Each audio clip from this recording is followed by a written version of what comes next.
Welcome back, everybody, to the brain injury discussion. This is your host, Jay. Today, we are going to talk about diffuse axonal injury. We're also going to be covering the anatomy of the neuron and how the axonal injury happens, as well as what could be the detriment. Again, sources will be in the description below, as well as we'd appreciate a thumbs up or a comment, maybe if you'd like to subscribe, or maybe share this with a friend. This is interesting information, at least to a brain nerd like myself. So, with that being said, let's get started. So, first off, we have to talk about the anatomy of what's called a neuron. The brain is made up of, shall we say, countless numbers of neurons. And the neurons have a bunch of different anatomy to it, but we're basically talking about some specific stuff. And as you can see, here's the axon. This is mainly what we're going to look at today when that gets injured, but that's not the only thing that can get injured. But inside of a neuron, you have the nucleus, you have the soma, which is around that, you have the dendrites, which connect to synapses. So again, this is a very brief overview, not meant to be a very exhaustive or in-depth anatomy lesson, but what I want people to take away from this is that neurons are cells that transmit signals. So when I put my hand onto a hot, hot object, it sends a signal via neurons to my brain saying, pull your hand back.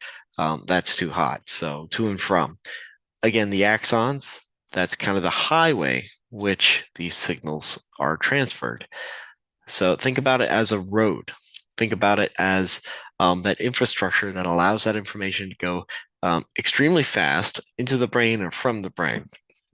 And the axon connects the soma to the synapse. So again, soma is right here. And then you got the synapse, which is the edge of the soma, which is the entrance of the information. And then you have the synapse, which is reaching out from the other. So interesting stuff, but again, this is a microscopic thing that we're talking about. This isn't something that we can really see, but this is on the cellular level. That being said, let's move on. And so, what is a diffuse axonal injury? Well, we have the word axon in there as well. We have the word injury, but what is diffuse? That means it is widespread. It is a form of traumatic brain injury and is usually associated with high-speed car accidents.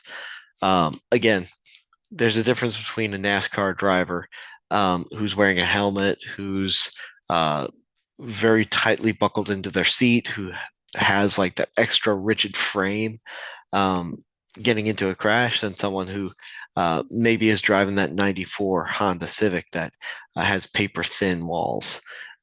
Again, high-speed car accidents, very common with this. In fact, you could probably see this in racing, but I would generally say that this is usually high-speed car accidents where a few things could happen. For example, someone's seatbelt isn't on, or maybe there was some sort of malfunction with the safety devices within the car, like the airbags, or maybe they hit their head on the window. All of that could be true, but what is a diffuse axonal injury? It affects what's called the white matter. So we're talking axonal, we're also talking cerebral injuries, or the cerebrum, or injuries to the cerebrum. And the deficits could vary. It could be extremely mild where there's no clear deficits. So you do all the tests and it looks like, okay, everything's fine. But it could also be severe and lead to what's called a comatose state, or what the normal people call it is coma. Um, so this is what we do know about diffuse axonal injury right now. Again, there's always new research being put out there. There's always new things being put out there. That's why I recommend people check out my sources. And if you do have a source that has better information, feel free to put it in the comments below. We like reading comments. Um, but the main thing is that high-speed car accidents or really bad traumatic brain injury, and specifically the white matter. And we're talking about the axons, which is part of the neuron, and we're talking about the microscopic level. So that being said, let's continue on. So what are some characteristics? of a diffuse axonal injury, or DAI. Um, we're talking about acceleration and deceleration forces, and also rotational forces. Um, the skull is a very hard outer covering and protection, really, for the brain. And what happens is that when you um, automatically lurch forward, um, so sort of like whiplash. Your brain is this very soft, mushy organ inside of this very hard skull with bony ridges facing inwards. And so what can happen is the brain can be bruised by the sudden stoppage or sudden acceleration. And we're not talking about just front to back. We're also talking rotational. And rotational can be even worse. But um, the shearing force of that white matter of the brain, that's what causes diffuse axonal injury. Let's go to this graphic right here. We can see that the gray matter and the white matter here, we can see these are perfectly healthy neuron. This one is perfectly healthy, but then we see that here there's a break in the axon, and some of these are now being expelled into the area.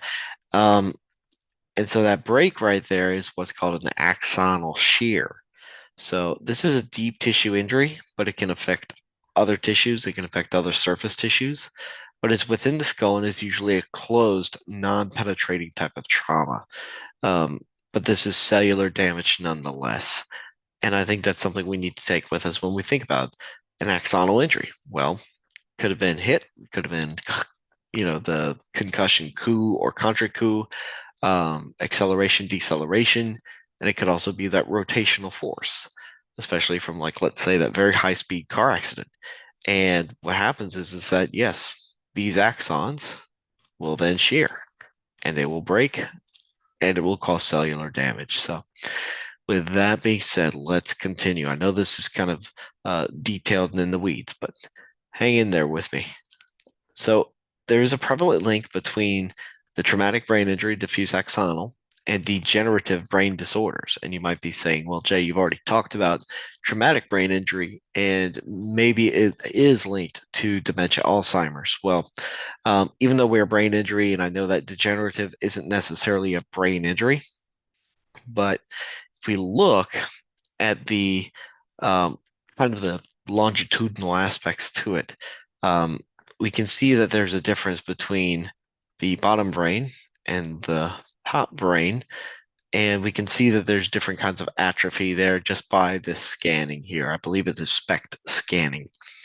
But there is some sort of a difference between the person who has no brain injury, like the top here, that is a control. But if we see down here, we can see that, okay, it looks like the activity is being affected here. And I think that is something that we need to consider, because if the activity is affected, well, that could lead to some serious consequences, including what's called tau proteins, and that is usually found in degenerative and impact injuries. If you've heard of tau proteins, you probably are familiar with something called CTE, where the release of those tau proteins leads to progressive and degenerative damage via the multiple impacts. You might be thinking of Alzheimer's dementia. It kind of looks the same from certain imaging perspectives, but we're talking about blows to the head. It is a predictive risk factor for degenerative diseases and illnesses. So think about that when we're moving forward. It is not that it is just the impacts, but it is increasing the risk for the degenerative disorders.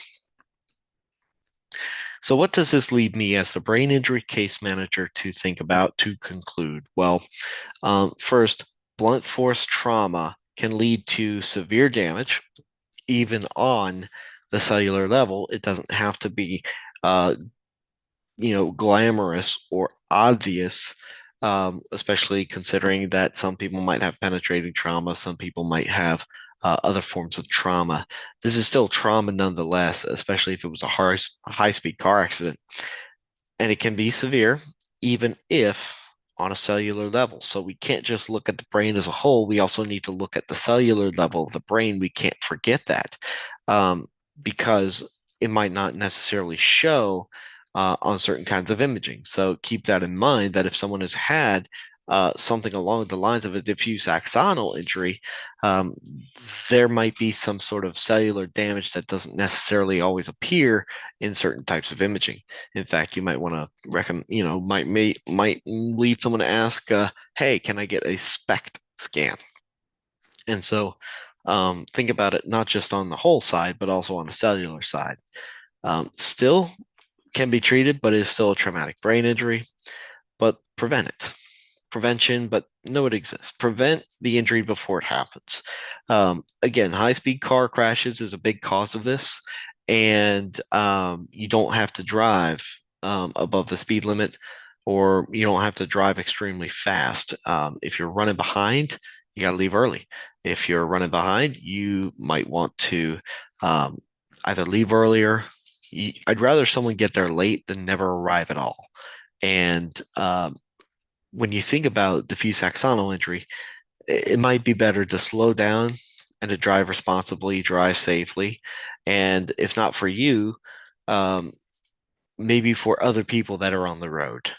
That way, you're not putting them in danger of getting a diffuse axonal injury. But with that being said, I believe that will conclude it for this episode. Sources are here as well as in the description below. We always love your feedback. Please give us a like, maybe a thumbs up, or leave a comment if there's a topic you want us to cover. Um, and if you like this kind of content, please subscribe. We put it out weekly. And feel free to share this with a friend, or maybe share this with someone who needs to be told slow down on the road so you don't give yourself or other people a diffuse axonal injury. But with that being said, I hope everyone has a great day. Protect your brains and take care, everybody.